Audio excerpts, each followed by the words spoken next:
Hey, everybody.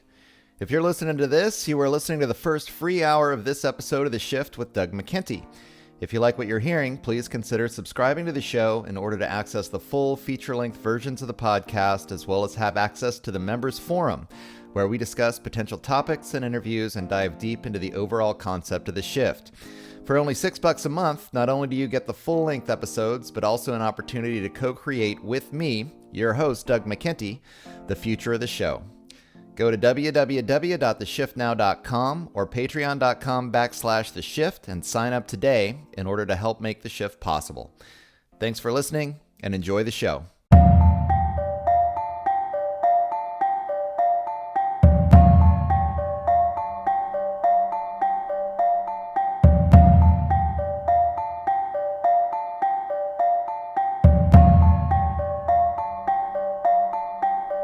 Good morning, noon, or night, whenever and wherever you are listening to The Shift. I am your host. My name is Doug McKenty.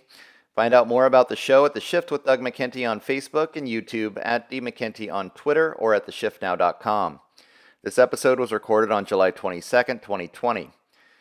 My guest on the program today is constitutional lawyer and author of Battlefield America, The War on the American People, John Whitehead.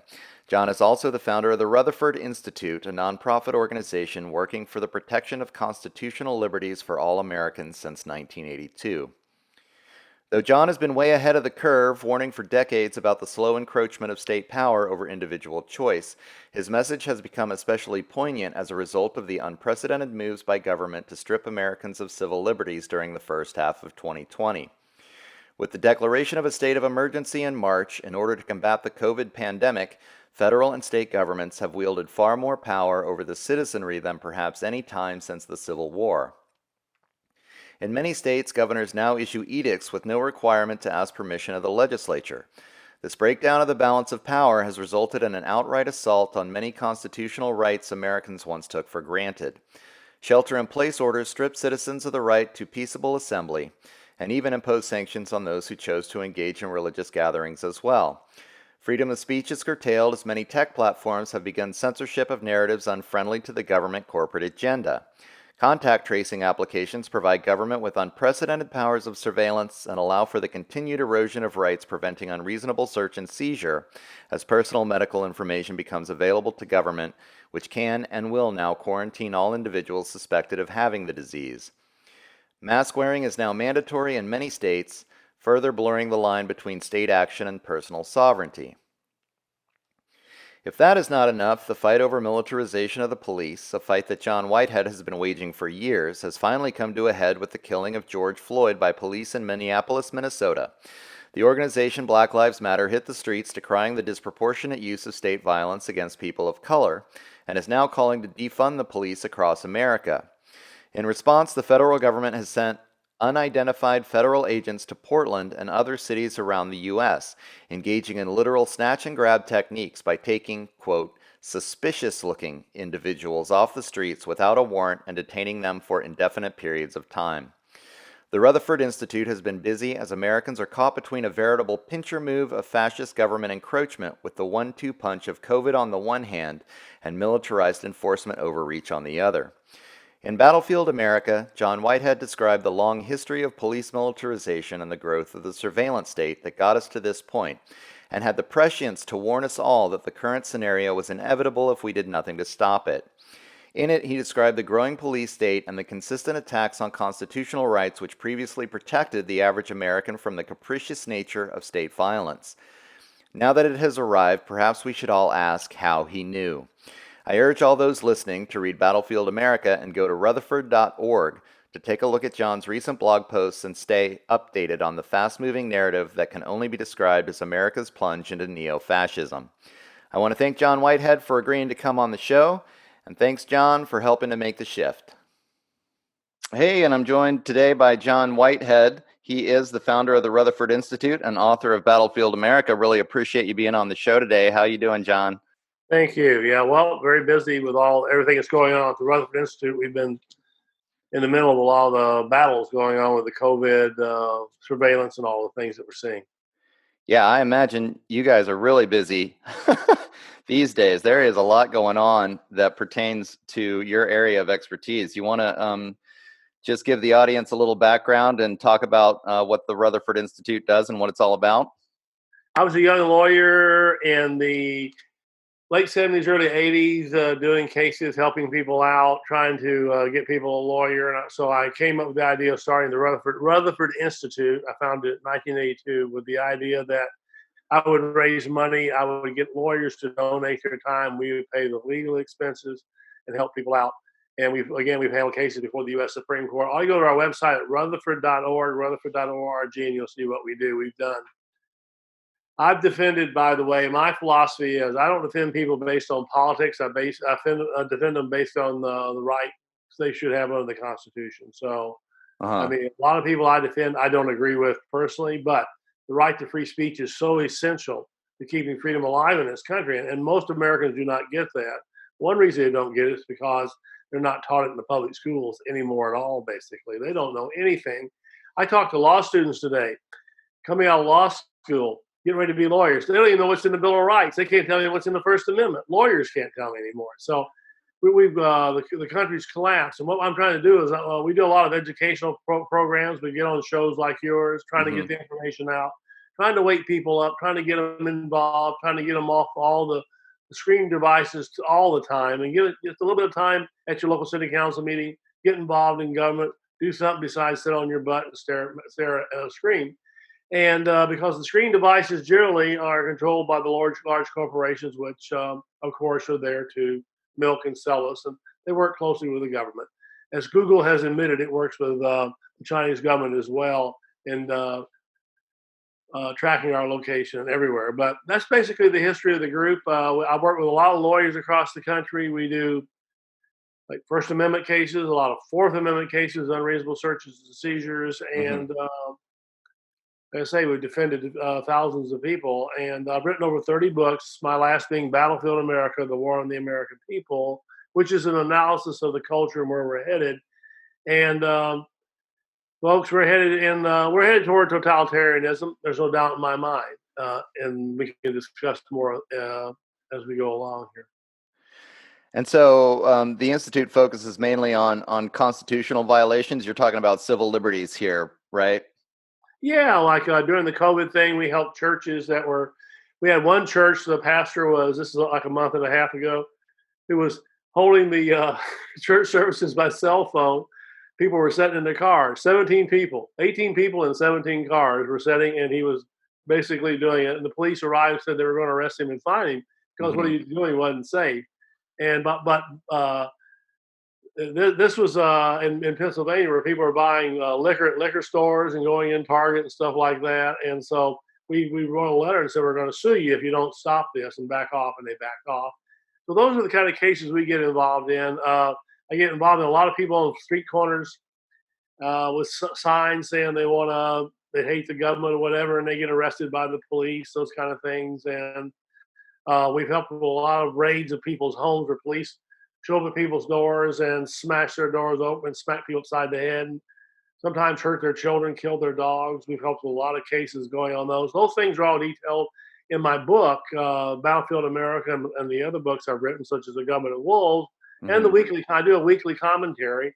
People can go to our website and sign up for our newsletter and get our emails and all that. We do a lot of press releases on cases we do, and we're basically irritants, is what I would call us. We irritate a lot of police. We irritate a lot of government officials because we're saying, hey, there is a Fourth Amendment. It says you're not supposed to be doing this to people, man. You shouldn't be grabbing somebody, slamming them down the sidewalk, whatever you're doing. Slow up here. And a lot of good policemen, by the way, don't agree with those tactics. 80,000 SWAT team raids in America now. And guess what? Mainstream media doesn't tell you about any of that stuff. That's Hmm. another thing. The mainstream media is basically for dope heads. If you want to believe what you're seeing in the mainstream media, you're being very, very silly because again, Bernstein Woodward, who exposed the Nixon administration. Carl Bernstein wrote a detailed article on how he discovered during his time as a journalist, I mean, a big time hotshot journalist, how the CIA and NSA were working with the New York Times, the major networks, and editing the material they published. And now when you see a lot of these shows, the guest columnists or guest spokesmen are people from used to work with the CIA. Right. I'm going, wait a minute. The government's giving us the news. The news is supposed to be giving us what the government's doing and watching them, but they're not doing that. No. And the large corporations, Google, like I say, Google, Facebook, they work with the NSA. They have billion-dollar contracts. Amazon, everything you're doing, by the way, we moved into a total surveillance system. You must realize that. If you don't realize, your listeners don't realize that, they're being silly because everything you're doing is being tracked. We're all suspects. And I always say this, we are the enemy now, the American people. You're being watched. The FBI has this huge facial recognition database. Every time a crime is committed in your area, your face pops up on their screen. They're watching. They have a huge DNA database. They're doing familial research. They try to go into your past. They have access to Ancestry's DNA database where they can go in and check out who your ancestors were. Were you related to a rebel or something like that? Or Hmm. could that imply this is predictive policing? That's how far it's gone. And Elon Musk has warned us, the Tesla guy, head of Tesla, who is one of the wealthiest men in the world. He said, people won't get it till the robots are walking down the street. And we're going to be ruled by an artificial intelligence tyrant dictator, he said.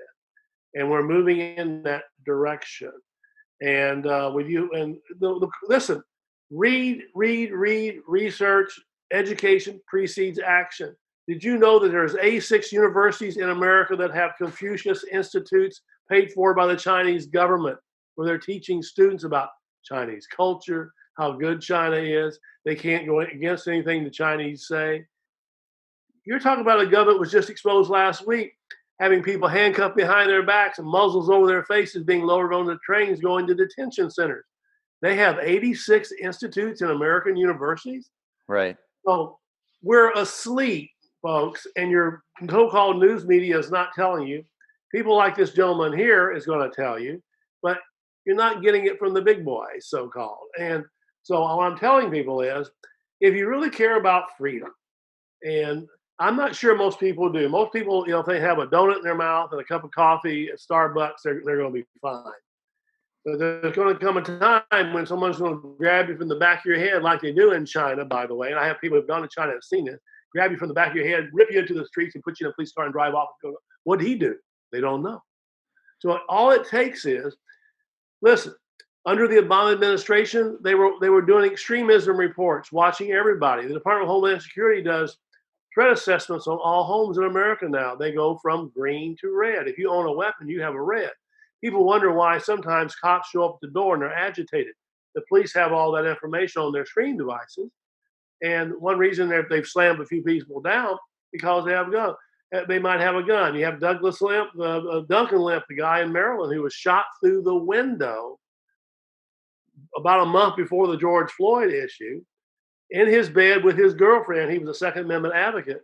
No one cared about that one. They just executed the guy and went on. Right. And I'm going to tell you this. In March, under the CARES Act, over about $2 billion of equipment was passed out to police across the country. They have, again, you think they're going to defund the police? Come on, wake up.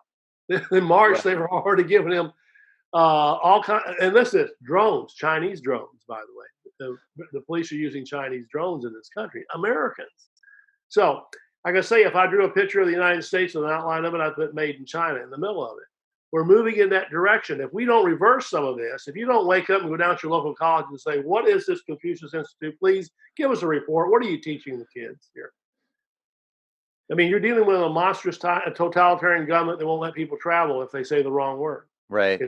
That's, again, we're headed in that direction. And you think we're fighting with China? Hey, watch out. If you PO them off too much, man, you won't be able to go to Target or your fancy stores and get all that Chinese materials that are there. So we're in a mess. And the question is, and I've been trying to wake people up, screaming from the top of the hill, like, wake up and do something. So the message is, who's the fault? And I say this in my book, especially Battlefield America. Who is the fault here? It's because of the American people, because we sit on our butts. You may not see all this, but you never see it. Listen, when the Nazis were finally getting the people they were arresting in the Nazi concentration camps, it was too late to do anything. They showed up and started dragging people out. By that time, it was too late. They had already taken total control. And they're really moving in that direction now. They're moving in that direction now. This Portland incident recently with these special response teams uh, coming in out of nowhere and grabbing people and stuff like that. That's what you see in China. And how many people know this? At Fort Benning, Georgia, now they're building over $1 million simulated town where these special response teams you saw in Portland are training against American citizens, how to control them. Man, there's so much information out there. Again, I'd say go to our website if you want more detailed information. I footnote everything. I don't conspire. I just report and get the information. And I mean, if you care for your kids, we give out a Bill of Rights pamphlet that discusses the Bill of Rights. You can teach your kids at home Yeah. because the public schools aren't doing it. The so-called schools are indoctrination centers, and where kids are just learning to move forward like this. America doesn't even rate in the top 10 in literacy, but we spend more on education than any country in the world. What in the hell is going on, folks? They take all your money and put it in these so-called educational institutions, and the kids have trouble thinking. They're not challenged anymore. One reason is because of political correctness. We need more rebels. We need more people. Listen, you're an independent human being when you can say, no, I disagree with you. Stick it, man. And that's what we need, more people saying that. Stick it. And, but again, many people have been warning about this for years. I mean, in books, Orwell, Philip K. Dick, things like that. Some of John Carpenter's movies, They Live. If you haven't seen that movie, you need to take a look at it because that was 1987. And he was talking about this weird subversive government that was controlling everything. And so what happens when we find out that there's a deep state? The FBI revealed it in a memo. It got leaked. And I was one of the first people to report on that, by the way. And what's the deep state? Facebook, Google. We're run by a fascistic kind of government, by the way. Fascism is what Mussolini in Italy called corporatism.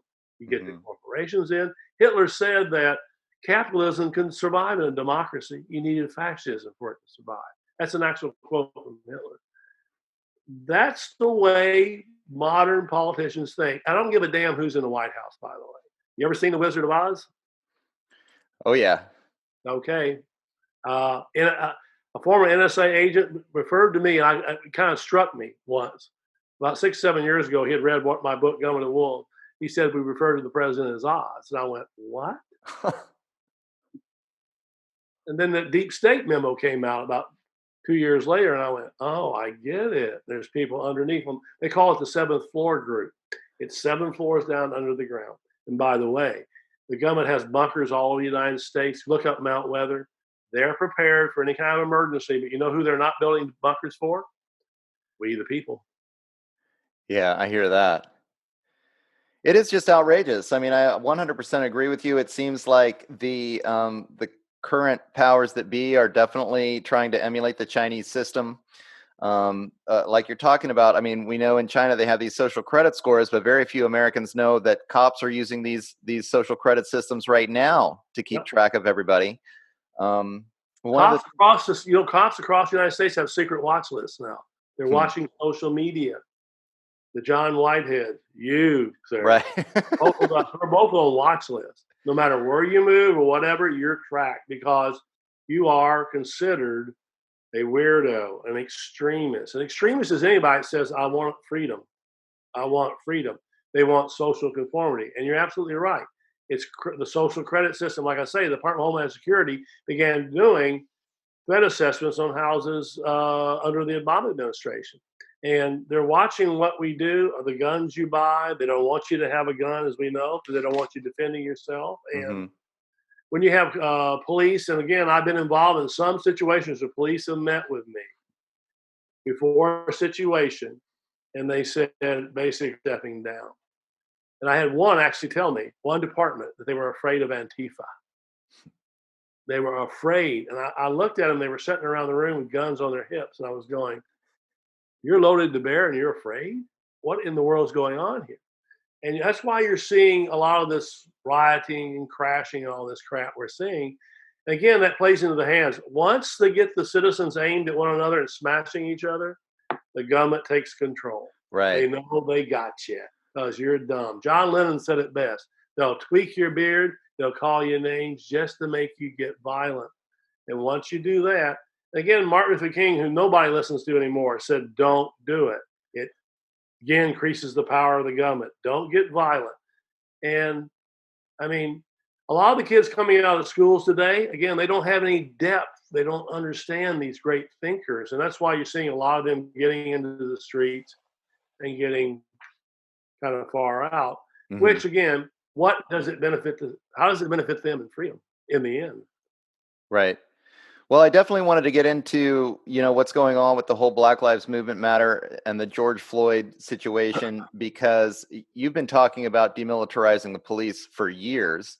Yeah. So you're well aware of the problem well before, this thing hit the mainstream media a few months 10 ago. years 10 years ago I was talking about it. Yeah. And so, what are your feelings about how it's presenting itself now? Because as you've already discussed, we're seeing this. I feel like it's a divide and conquer. I mean, I'm not saying that people of color aren't, affected disproportionately, but the militarization of the police affects all of us. It's an issue that we all need to be aware of. You've been pushing this just in those terms. Do you want to touch on that for a sec? Well, are we really going to demilitarize the police? How can you demilitarize the police? One local police department recently, the city council voted, by the way, that they would stop militarizing the police and just don't take any more gifts from the federal government. The police chief at that same institution told me earlier that he had a warehouse full of MRAPs, grenade launchers, Right. Right. drones. I mean, come on. They're not going to demilitarize. You're going to get a facial, kind of a facial, and they conspire more than the government conspires more than the American people. And do I really think? And listen, these special response teams in Portland were a warning, man. Yeah. They're jumping out and camouflage. I'm a former infantry officer. Uh, that was the military, man. That was the military coming ready to pop people in the head, and the government's urging that to happen. And why are that happening? Because a lot of the cops are not doing their job. If they stood up and actually confronted some of these people and backed them off and did their good job in a peaceful way, and again, I've tried to work with police departments to getting them to do that and getting prepared well before any of these marches and things and Hmm. promoting peace and those things, they're not doing it. So it's getting thinking that the police are going to go away and not have guns is insane. They're going to get stronger now. Like I said, in March, the CARES Act was passed. What was March? A couple months ago? Right. $2 trillion worth of more military equipment and drones were given to police departments. Now they're stocked up. Okay, they'll say, we won't take any more equipment for a while. Yeah. Yeah. We're gonna we're gonna go low key on that, I think. And And I nobody's talking about and I understand, again, I've seen it for years. Blacks getting their heads smashed. I mean, it's been happening for so many years. And finally, somebody wakes up and says it's happening.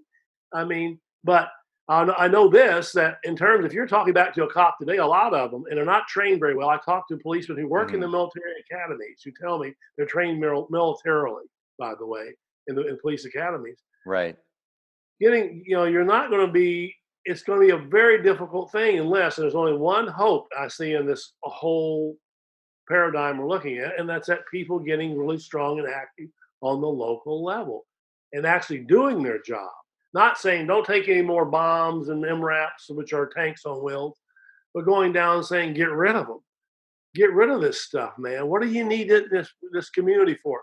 Towns of 5,000 people have MRAPs, grenade launchers, sniper rifles, all kinds of weird, strange electronic equipment that they can come to your door and get your name and face immediately, and they got all your entire history. I mean, do we want to live? Does that make you feel safer? I mean, the George Floyd thing was a signal. It says you're not going to be all that safe. All you got to do is talk back. And here's the point, though: we have a right to talk back. Mhm. The Constitution starts with those three words: "We the people." That means we are the government. But most people sit back and go, Donald Trump's the government, or if Biden's elected, he'll be the government, or Barack Obama. No. The plan was that they worked for us. We were the masters and they're our servants. But listen, I used to see on every police car as a young man, protect and serve that drove by. Today, that's gone. Sheriff, police, black cars, the black outfits, by the way, which Darth Vader wore black. And the reason is it's authority. I'm the authority. You either shut up or get your head smashed if you talk back to me. And you should be able to tell a cop, F you, whatever you want to. That's your business. I mean, why should they be allowed to kick you in the head, and beat the crap out of you? Why do they get to shoot people and they go and leave and come back and get a better job? If you accidentally drop a gun and shoot somebody, you'll go to jail. You'll never be able to own a weapon. Is that how you treat equality in the country? We're Right. not equal. We're slaves, and we're putting up with it. We're voluntarily slaves. And again, with kids today, I see them with these screen devices. I try to talk to young people today, and they glance at me. They're looking at some program or something. I'm going, wow, Facebook and Google, they're having fun controlling your thought. And again, they do work with the NSA and the CIA. Oh, wow, good. That's your brain. And they're making us extensions of the technology now. They're treating us like data. And Yeah. artificial intelligence, as it takes over, will treat us like data to be erased if necessary. Right. Right. Yeah. I mean, we're seeing this total technocratic takeover, really, and our boundaries in terms of individual rights versus what this authority wants, including the artificial intelligence, which apparently is going to be the authority of the future. And people have no concept. Again, I mean, just in the last couple of minutes here, let's go back. I mean, one of the things I'm thinking about, you're talking about education. Nobody's educated about human rights. I've been told in my own community from people at my local radio station, they don't care about freedom of speech. It's like these ideas that individuals should have freedoms are actually pushed into the background. People aren't discussed. They don't have conversations about it. They're not educated about it. And now talking about it, you're liable to get labeled as a right-wing extremist. And then, they're going to come for you Yep. because now you're on the watch list. And it just amazes me that it's come to this, that you can't even have this perspective of, what about people who disagree? Don't they have a right to talk? Don't they have a right to protest? One of the things that really shocked me months ago when the first shelter in place orders were coming down, and maybe you could even speak to this because now we're in a state of emergency with coronavirus. So this has changed. Is it even a democracy right now? Or is it a dictatorship because of this as soon as they call that state of emergency, then these typical democratic boundaries are all shut down as long as they can call it an emergency.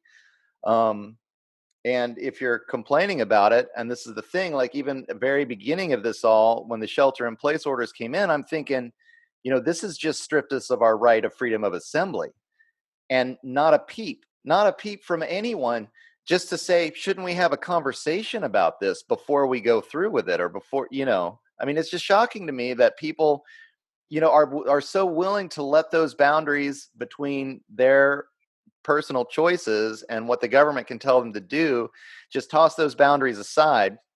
Although I will say it's interesting in the last couple of days with the Portland thing that now we're seeing people on the left saying, hey, what about our constitutional rights? Yeah. And it's like, well, I wish you guys were talking Maybe about it's that too late. Yeah. 6 months ago or 5 years ago or 10 years ago, like you were. The point is, how do you keep your dog friendly? Throw him treats and Right. give him a free petting. Okay. And that's what they do to us. As long as you can, eat your little treats, watch your TV, and a lot of people are satisfied with that. But that's Mhm. been the history of the human race, by the way. It always has been. The human race has always been, and the people out on the front lines. Again, I go back to Martin Luther King, who got a hollow point bullet through his head. And I agree with the King family. I think the government shot him. Mhm. People that speak out in the past, you can go back way back to the Roman history of putting people on crosses and torturing them because they disagree with the Roman Empire. People like Jesus Christ and on down the list. It's We've seen it for years, over in Europe, all the way through the Middle Ages. It's been the people in power who have the money want to keep it. They're greedy, and money has a way of destroying people's minds.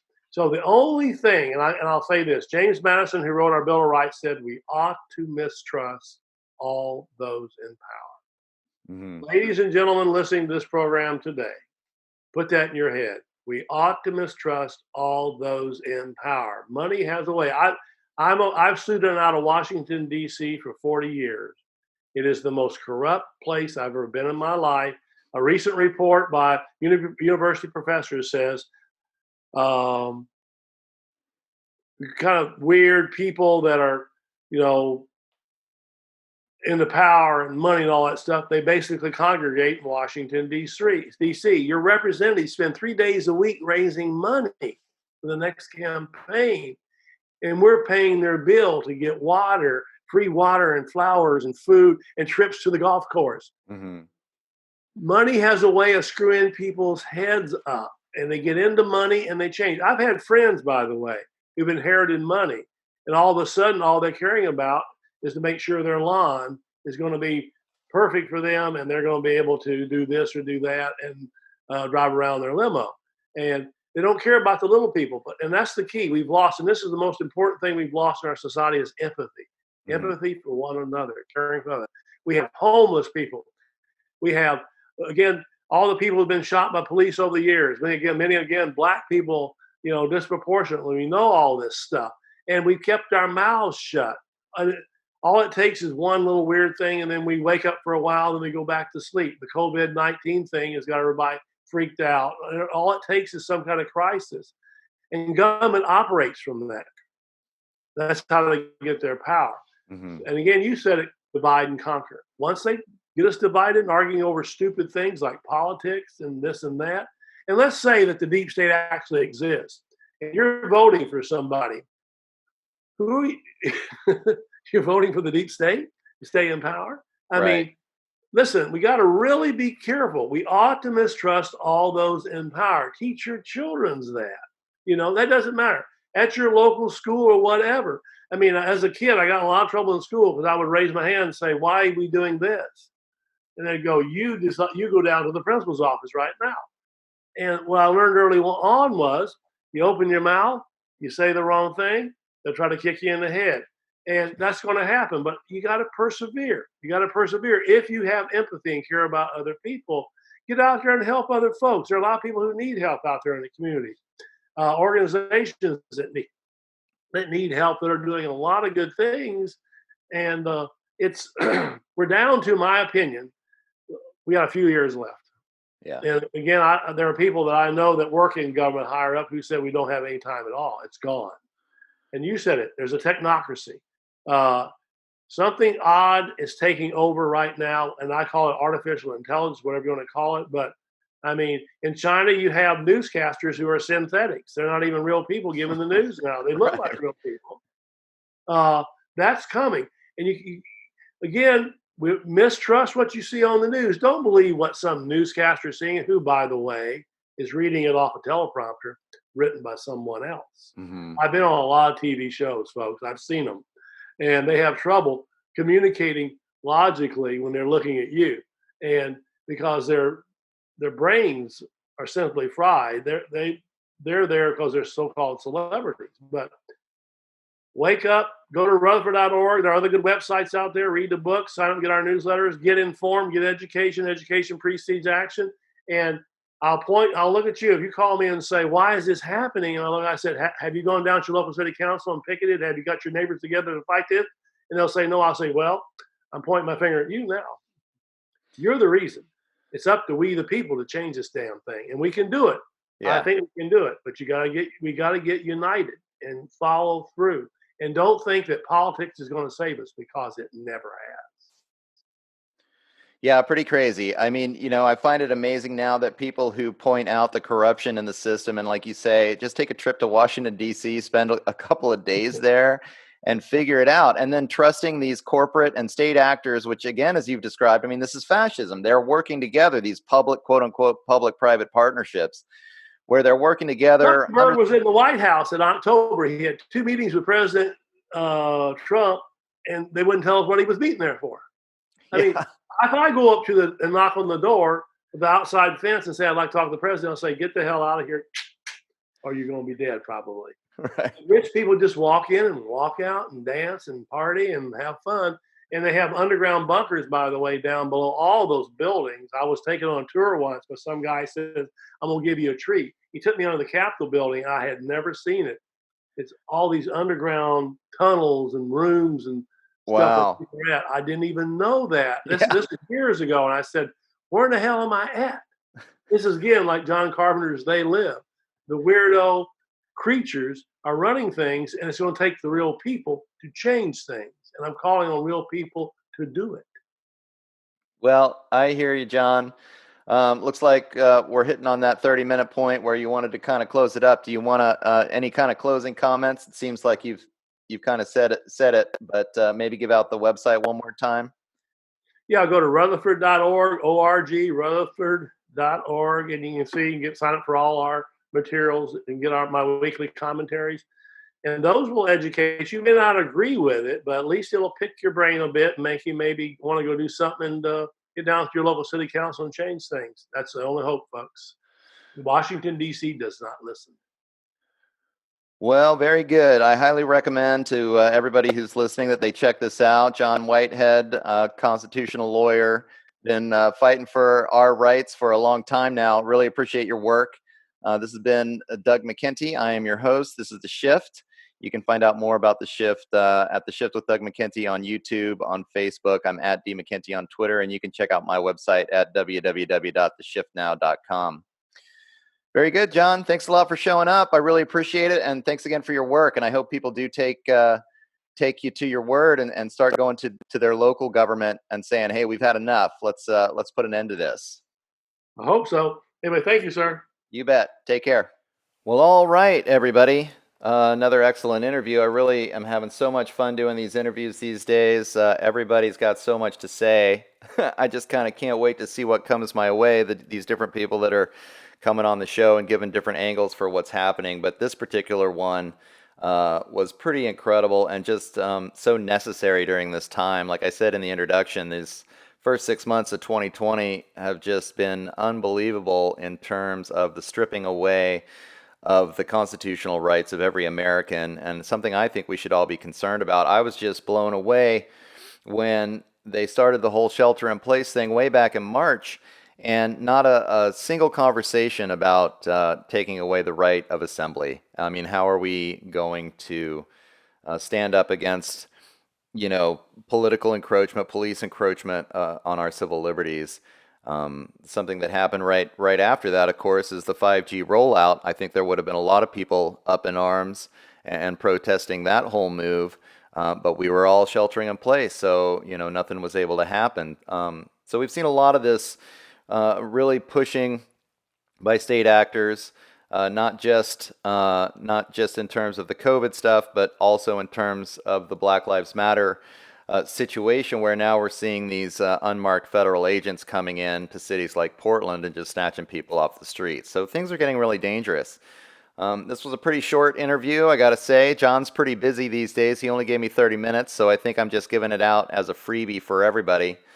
So you can get the message out. Also, probably one of the easiest interviews I've ever done. I think I asked him 3 questions the whole time, but he was able to just keep going because he has so much to talk about. This issue is so important, and I hope everybody's really been paying attention. I do urge everyone to go check John out.